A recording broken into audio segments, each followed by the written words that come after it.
بسم اللہ الرحمن الرحیم۔ شروع کرتا ہوں اللہ کے نام سے جو بڑا مہربان نہایت رحم کرنے والا ہے۔ اگر تو 10 برس تک بے روزگار رہے اور تیرے پاس کھانے کو کچھ بھی نہ ہو تو پھر بھی تو علم سے منہ نہ موڑ۔ سب سے بہتر اور عزت کا لقمہ وہ ہے جسے اپنی محنت سے حاصل کیا جائے۔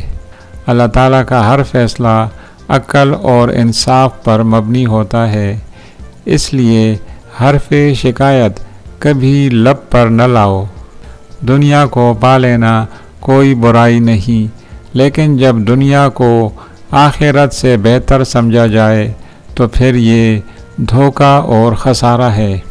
جو محبت سے واقف نہیں وہ اللہ سے واقف نہیں۔ آپ کو خوش رہنا ہی آپ کا برا چاہنے والوں کے لیے سب سے بڑی سزا ہے۔ جس رفتار سے تیرا مرض بڑھتا چلا جائے تو اسی رفتار سے اس کا علاج کر۔ اللہ تعالیٰ کی یاد میں آنسو بہانے والا کبھی جہالت کے گڑھے میں نہیں گرتا۔ اللہ تعالیٰ اسے اپنی رحمت سے ڈھانپ لیتا ہے۔ ہر کام میں دوسروں کا سہارا ڈھونڈنا ایک بہت بڑی بے عزتی ہے۔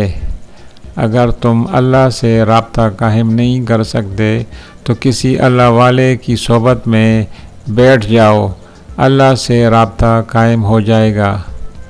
جب دولت قریب آتی ہے تو دروازے پر سائل اور خواب میں دولت نظر آنا شروع ہو جاتی ہے۔ انسان کو آخرت کے اندر کامیاب ہونے کا صرف ایک موقع ملتا ہے اور وہ زندگی ہے، اس کو برے کاموں میں ضائع مت کرنا۔